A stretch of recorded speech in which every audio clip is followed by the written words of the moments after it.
Start करते हैं बेटे हम लोग। देखो टॉपिक का नाम है बेटे ज्योमेट्रिक प्रोग्रेशन, जो कि काफ़ी इंपॉर्टेंट टॉपिक है। ध्यान देना कि जैसे हमने एपी पढ़ा था, एपी तुमने ऑलरेडी 10th क्लास में पढ़ा हुआ था, उसी को हम कंटिन्यू कर रहे हैं। एपी के बाद जीपीए स्टार्ट होता है, कि जो कि बहुत इंपॉर्टेंट टॉपिक है और 11th क्लास के बच्चों के लिए बिल्कुल नया टॉपिक होता है, इसलिए बिल्कुल ध्यान देना है इस टॉपिक को। और ये बिल्कुल प्रैक्टिकल लाइफ में काम भी आएगा, आगे भी जरूरत पड़ेगा, इसलिए बिल्कुल सारे बच्चे ध्यान देंगे और बिल्कुल समझ में आएगा। क्लास में बिल्कुल ध्यान देना है सबको, और साथ में प्रैक्टिस भी करना। तो जीपी देखो होता है क्या, सबसे पहले बता रहे हैं जीपी का मतलब क्या होता है। इसको होता है ज्योमेट्रिक प्रोग्रेशन बोलते हैं, नाम से ही क्लियर है कि इसमें देखो क्या होता है, रेशियो ऐसे चलता है, देखो 2, 4, 8, 16 डॉट डॉट।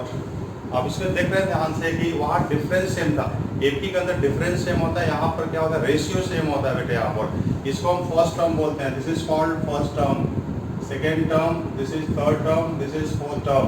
यहाँ पर आप देख रहे हैं A2 अपॉन में A1 कितना आएगा, 2 आएगा। A3 अपॉन में A2 कितना आएगा, 2 आएगा। तो इसमें क्या होता है, कंसेक्यूटिव टू टर्म्स का रेशियो सेम होता है, and that ratio is called common ratio बोलते हैं उसको हम कॉमन रेशियो का नाम जानते हैं। और वहाँ पर हम कॉमन डिफरेंस लिखते थे, इसको हम R से रिप्रेजेंट करते हैं। देखो this is called common ratio, R की वैल्यू 2 हो गया, and this is called common ratio, इसी को हम कॉमन रेशियो का नाम जानते हैं इसको। तो जैसे एपी का जनरल सीरीज था, उसी तरह जीपी का भी जनरल सीरीज होता है। आपने याद होगा बेटे कि एपी के अंदर जनरल सीरीज ये था, ए प्लस डी, ए प्लस 2d डॉट डॉट, ये जनरल सीरीज बोलते हैं एपी का। उसी तरह जीपी का देखो जनरल सीरीज क्या होता है, जीपी का जनरल सीरीज होता है A are square dot dot, this is the general series of GP होता है। जीपी का जनरल सीरीज बोलते हैं इसको A R square dot dot, ऐसे चलते रहता है आगे, this is called general series of GP बोलते हैं, and this is called general series of क्या होता है, एपी होता है। इसको बिल्कुल ध्यान देना बेटे, इसके अंदर रेशियो सेम होता है और एपी के अंदर डिफरेंस सेम होता है कंसेक्यूटिव टर्म्स का। तो और एक एग्जांपल्स में क्लियर कर रहा हूँ कि जैसे बेटे अगर 3 नंबर्स दे रखा है, अगर ए बी सी, अगर ए पी दे रखा है तो आप क्या लिखते हो, b minus A equal to C minus B, therefore twice b equal to a plus C हो जाता है, ये twice b equal to a plus C. अगर ए पी दिया तो हम ऐसे लिखते हैं। अगर ये जीपी दे रखा, अगर ये दे रखा, अगर ए बी सी अगर जीपी में दे रखा है, therefore b by A equal to C by B, ratio same होगा, therefore b square equal to A C होगा। और इसको बिल्कुल ब्लाइंडली याद करना बेटे आप लोग को, बी स्क्वायर इक्वल टू कितना होता है, AC होता है ये। तो आज के बाद से बिल्कुल ब्लाइंडली याद कर लेना कि जब भी कोई 3 नंबर्स AP में दिया हो तो twice of middle is equal to first plus last होता है। और जब कोई 3 नंबर GP में दे रखा हो तो B का square of middle equal to product of first and last equal होता है। ये बिल्कुल ही बेसिक कंसेप्ट है, बिल्कुल ध्यान देना। तो नोट कर लो एक बार, सारे बच्चे नोट कर लो, और मैं एग्जांपल दे रहा हूँ ताकि एग्जांपल से क्लियर हो जाएगा। तो नोट कर लो एक बार। अगर बेटे कभी भी देखो 3 नंबर्स, अगर 3 नंबर जीपी का और कुछ एग्जांपल मैं दे रहा हूँ, जीपी के एग्जांपल ध्यान समझना। जैसे मान लो दे रखा अगर 1/2, 1/4, 1/8 डॉट डॉट, यहाँ फर्स्ट टर्म 1 होगा and common ratio equal to 1/2, this is called common ratio, इसको कॉमन रेशियो बोलेंगे। सेकेंड टर्म को फर्स्ट से डिवाइड करते हैं या थर्ड को सेकेंड से डिवाइड करो, यहाँ से कॉमन रेशियो निकलता है बेटे। तो कॉमन रेशियो ऐसे निकालते हैं हम लोग। कोई भी सीरीज दे रखा है, ये मैं एग्जांपल दे रहा हूँ जीपी का। जैसे मान लो दे रखा है √2 दे रखा है, 2√2 दे रखा है डॉट डॉट, यहाँ फर्स्ट टर्म √2 आ गया and common ratio is also √2 आएगा, this is called common ratio. इसलिए किसी कोई कंफ्यूजन नहीं होना चाहिए कि फर्स्ट टर्म क्या होता है, कॉमन रेशियो क्या होता है, ये बिल्कुल पता होनी चाहिए। ध्यान देना बेटे आप लोग। कुछ भी दे रखा है, अगर 1, 0.1, 0.01 डॉट डॉट, तो first term equal to 1 and common ratio 1/10 आएगा। तो ऐसे हम फर्स्ट टर्म को लिखते हैं और कॉमन रेशियो को लिखते हैं, ये ध्यान देना ही है। तो आई थिंक किसी कोई प्रॉब्लम नहीं होनी चाहिए, सबको क्लियर होगा बिल्कुल। और टॉपिक बिल्कुल नया है, इसलिए ध्यान समझना बेटे आप लोग।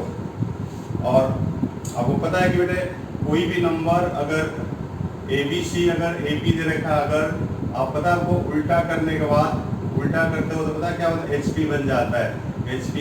बट अगर ABC GP दे रखा, अगर GP दे रखा है ना, अगर ABC GP, तो इसको उल्टा करने के बाद रेसिप्रोकल करने के बाद ये जीपी रहेगा, इसका कॉमन रेशियो आर रहेगा, इसका कॉमन रेशियो 1/r होता है। ये बस फर्क इतना ही होता है। इसलिए बेटे एपी का जो रेसिप्रोकल होता है उसको एचपी बोलते हैं, बट जीपी का जो रेसिप्रोकल होगा उसको जीपी ही बोलेंगे, बट कॉमन रेशियो में फर्क होता है। इसकी कॉमन रेशियो 1/r होगा, उसकी कॉमन रेशियो आर हो जाता है बेटे। ये ध्यान देना आप लोगों को, ये काफ़ी बेसिक चीज़ है जो पता होनी चाहिए। और अगर ए बी सी जीपी दे रखा अगर, तो लॉग लेने के बाद, अगर हम लॉग ले लेते हैं ना, लॉग लेने के बाद ये एपी बन जाता है बेटे। ये मैं आपको एग्जांपल से क्लियर करूंगा, ये बहुत इंपॉर्टेंट चीज़ है कि एग्जांपल से क्लियर करूंगा कि लॉग लेने के बाद वो एपी बन जाता है। वो अगर कोई भी सीरीज जीपी में दिया हुआ है, हर एक टर्म्स के अंदर लॉग ले लो, लॉग लेने के बाद वो क्या बन जाएगा, एपी बन जाएगा, जो कि बहुत इंपॉर्टेंट चीज़ है, ध्यान देना आप लोग को। ये सारी पॉइंट्स को नोट डाउन करो एक बार। और ये बेसिक चीज़ें हैं जो पता होनी चाहिए। तो मैं क्वेश्चन देने जा रहा हूँ, क्वेश्चन जो काफ़ी इंपॉर्टेंट है कि क्वेश्चन दे रखा बेटे कि A B C are in GP and AP both, तो फाइंड रिलेशन एमंग देम, इनके बीच में क्या रिलेशन होगा ये बताना है। क्वेश्चन दे रखा है बेटे कि 3 नंबर्स दे रखा आपको, 3 नंबर्स दे रखा अगर 3 नंबर्स, तो 3 नंबर्स, तीनों नंबर एपी भी दे रखा है और तीनों नंबर जीपी भी दे रखा है। नंबर्स एपी में भी दे रखा है और जीपी में भी दे रखा है। तो बता रहे हैं इनके बीच में क्या रिलेशन होगा ये बताना हमें, इनके बीच में रिलेशन एस्टेब्लिश करना है। एक बार खुद ट्राई कीजिए, फिर मैं बताता हूँ क्वेश्चन आप लोग को। तो ध्यान देना बेटे, क्वेश्चन कैसे करेंगे हम लोग। क्वेश्चन में जैसे कि देखो लिखा हुआ है कि जिन बच्चों को डाउट है वो ध्यान देंगे, बिल्कुल बिल्कुल राइट आंसर दिया, राइट है। A B C are in GP and A B C are AP both दे रखा है, देखो जीपी भी दे रखा है और एपी भी दे रखा है। तो कैसे क्वेश्चन को अप्लाई करेंगे, ध्यान देना आप लोग कि अगर ए बी सी एपी दे रखा है, एपी दे रखा है अगर, तो twice B equal to A plus C, और अगर जीपी दे रखा है तो बी स्क्वायर इक्वल टू कितना होगा, ए सी। यहाँ से बी की वैल्यू पुट कर दो, यहाँ से बी की value A plus C by 2 put कर दिया, ए प्लस सी बाई 2 का whole square equal to A C, therefore A plus C का whole square equal to 4ac, therefore A square C square plus 2ac minus 4ac equal to 0, therefore A square C square minus 2ac equal to 0, तो a minus C का whole square equal to 0, therefore a minus C 0, a equal to सी आएगा, therefore a equal to सी आ गया। हम देख रहे हैं कि जैसे इसको सिंप्लीफाई किया a इक्वल टू सी आ गया। इस वैल्यू को अगर हम इसमें पुट करते हैं, तो अगर यहाँ पुट करते हैं, अगर ये फर्स्ट या इसमें पुट कर दो फर्स्ट वाले के अंदर, तो b equal to a plus a by 2, तो b इक्वल टू a आ गया, therefore all 3 numbers are equal होगा। तो ये आज के बाद से बेटे ये कंसेप्ट लर्न कर लेना आप लोग कि अगर 3 नंबर्स एपी दिया हो और 3 नंबर्स जीपी दिया हो, तो तीनों नंबर आपस में क्या होता है, इक्वल होता है। ये बिल्कुल परफेक्ट ध्यान रखना होगा आप लोग को। कभी भी ऐसे कंडीशन दिया हो तो ऐसे अप्लाई करना हमें, तो किसी को डाउट नहीं होनी चाहिए, ध्यान देना है बिल्कुल, ठीक है। तो आप नोट कर लीजिए बेटे एक बार, जो बच्चे नोट नहीं किए अगर नोट कर ले एक बार, ताकि मैं आगे बढ़ूँ। अब देखो डिस्कस करते हैं बेटे कि how to write general term in GP. GP के अंदर जनरल टर्म कैसे लिखते हैं, इसको ध्यान देना। जैसे एपी का जनरल टर्म था, उस तरह जीपी का जनरल टर्म कैसे लिखते हैं हम लोग। तो जनरल टर्म का डालो heading, what is general term, general term of GP. तो इसकी जनरल टर्म देखो A R square dot dot. अब देखो बेटे फर्स्ट टर्म कितना होगा, ए है, तो इसको हम लिख सकते हैं ए आर के पावर 0, यानी ए आर 1 माइनस 1 होता है ये। अगर सेकेंड टर्म लिखा है A are, this is A R 2 minus 1 होता है। थर्ड टर्म लिखा होता है देखो A R square, A R 3 minus 1 लिखा हुआ है। इसके बेस पर हम लिख सकते हैं देयरफॉर जनरल टर्म, तो जनरल टर्म जो होगा, nth टर्म जो होगा A R N minus 1, this is called general term बोलते हैं इसको। तो आज के बाद याद रखना बेटे कि जनरल टर्म की वैल्यू कितना होगा, general term A R N minus 1, this is called general term. ये बहुत इंपॉर्टेंट चीज़ है, ध्यान देना बेटे कि जनरल टर्म निकालने का फॉर्मूला होता है A R N minus 1, R के पावर में एन माइनस 1 होता है। जैसे जी ए पी के अंदर था a plus N minus one into में डी था, यहाँ पर a के पावर आर के पावर एन माइनस वन होता है। तो जैसे बेटे मान लो 10th टर्म लिखना आपको, 10th टर्म, तो 10th टर्म ए आर 9 होगा, 15th टर्म लिखना है यहाँ पर ए आर 14 होगा, ऐसे अगर 100th टर्म लिखना है ए आर 99 होगा, ये ध्यान देना ये। तो और इसमें एक और ट्रिक ध्यान रखना बेटे कि जब भी एपी के अंदर क्वेश्चन सॉल्व करते थे ना आप लोग, एपी के अंदर ऐड एंड सबट्रैक्ट करते थे, ऐड एंड सबट्रैक्ट। यहाँ पर जीपी के अंदर डिवाइड एंड मल्टीप्लाई करना होगा, डिवाइड एंड मल्टीप्लाई का हेल्प लेना पड़ेगा, ये ध्यान रखना, डिवाइड एंड मल्टीप्लाई या ऐड एंड सबट्रैक्ट का, ये बहुत इंपॉर्टेंट चीज़ है, इसको बिल्कुल टिप्स रखना बेटे ये कि कभी भी दो टर्म्स दिया हो, दो टर्म्स अगर दे रखा अगर हमें या कोई भी रिलेशन दे रखा है, वी हैव टू डिवाइड या मल्टीप्लाई, उसको एलिमिनेट करने के लिए या वैल्यू निकालने के लिए यूज करना होगा हमें, बिना उसके हम क्वेश्चन नहीं कर सकते हैं, ये ध्यान रखना होगा। जीपी के अंदर बेसिकली कभी भी दो टर्म दिया हो या कोई भी दो रिलेशन दिया हो तो हम उसको डिवाइड करते हैं या मल्टीप्लाई करेंगे, जिससे कि क्वेश्चन इजीली सॉल्व हो जाता है ये। तो मैं एग्जांपल से क्लियर कर रहा हूँ, इसको नोट कर लो पहले एक बार।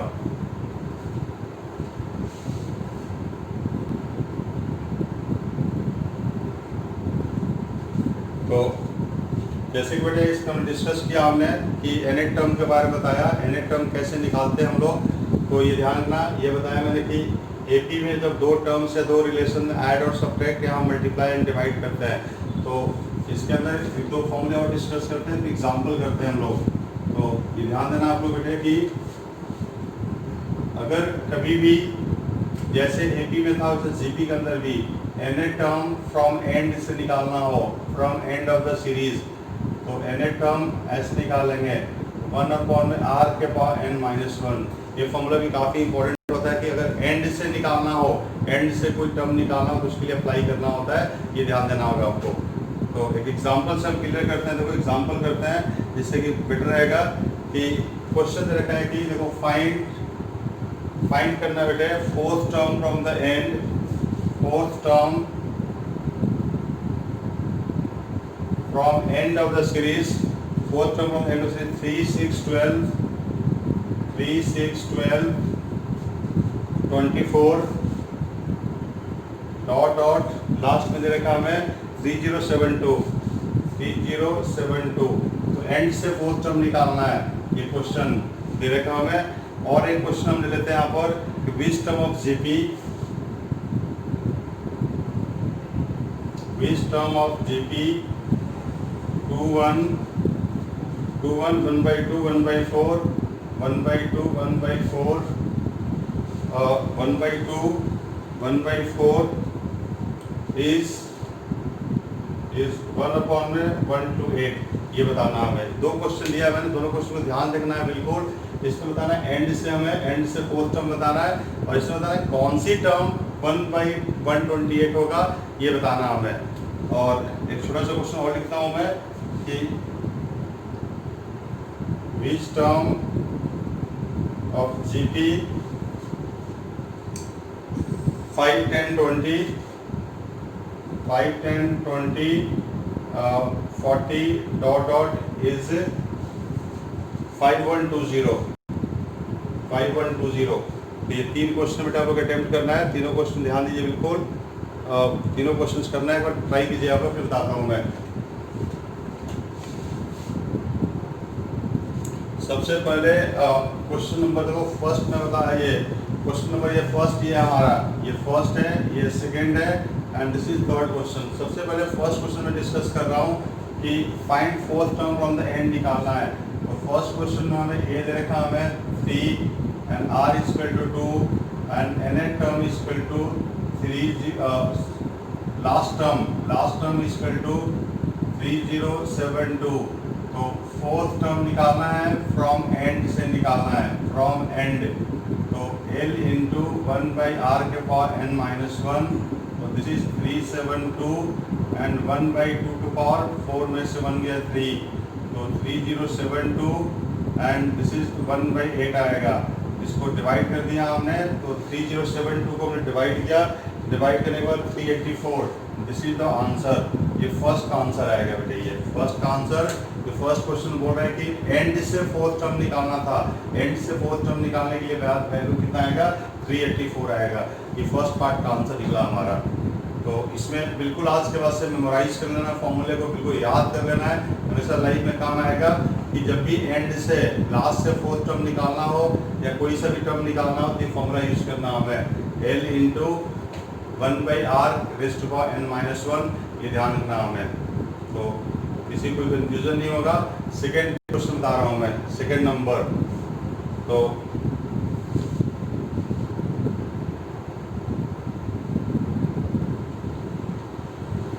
सेकेंड क्वेश्चन दे रखा हमें कि सेकेंड क्वेश्चन बताना हमें कि which term of the GP is इतना। तो सेकेंड क्वेश्चन दे रखा हमें a = 2 लिखा है and common ratio is half and nth term is equal to 128.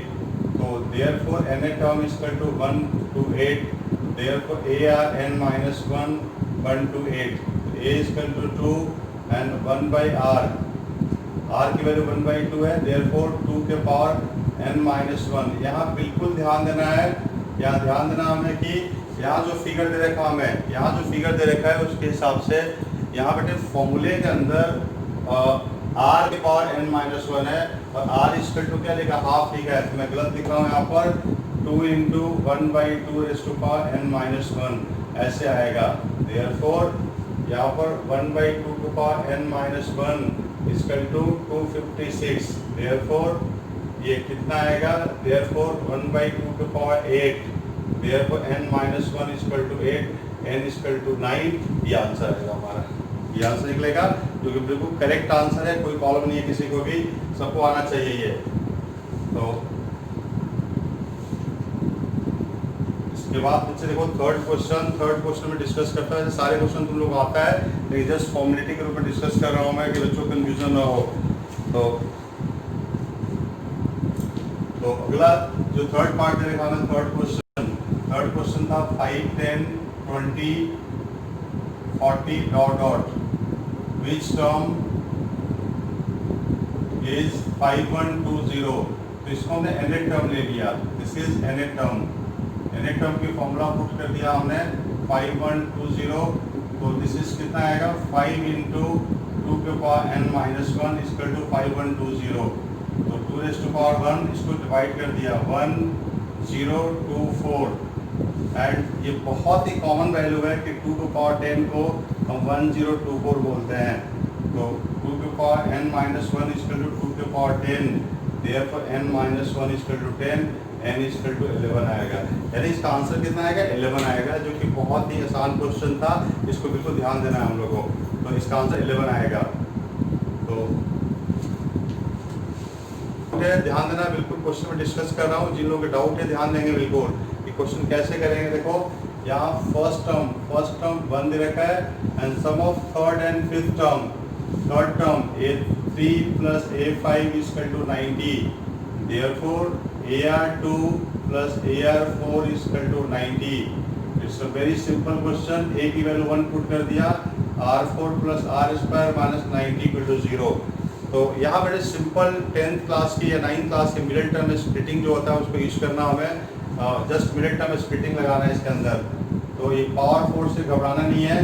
तो 10r² - 9r² - 90 इक्वल टू 0। तो this is r² - 9 and r² + 10 equal to 0। तो there are 4 value possible but we have to find the real value. Common ratio only real value होगा, iota के term में भी आएगा, but यहाँ सिर्फ हमें रियल वैल्यू के लिए करना है क्योंकि सब में रियल वैल्यू दे रखा है। तो therefore r² equal to 9, r equal to +-3 and r² + 10 equal to 0 not possible. इसको रिजेक्ट कर देंगे तो आंसर हमारा +-3 आएगा। ये ध्यान देना हमें। मेरे प्यारे बच्चों, आज की जो वीडियो में मैंने जो डिस्कस किया कि जीपी का बेसिक कंसेप्ट बताया, तो मैं होप करता हूँ कि मेरे जो बच्चे भी 11th क्लास में गए हैं या जो बच्चे आगे स्टडी करना चाहते हैं, बहुत सारी चीज़ें तैयारी करना चाहते हैं, उनके लिए बहुत ही फ़ायदा होगा। जो बिल्कुल सीखना चाहते हैं उनके लिए बहुत फ़ायदा होगा इस वीडियो। और इस वीडियो के और भी पार्ट्स बनेंगे, इसको आप जरूर फॉलो करना। तो आप मैं कोशिश होप करता हूँ कि आप उसको प्रैक्टिस भी करना, इसके रिलेटेड क्वेश्चन कर सकते हैं NCERT से। Thank you very much. All the best.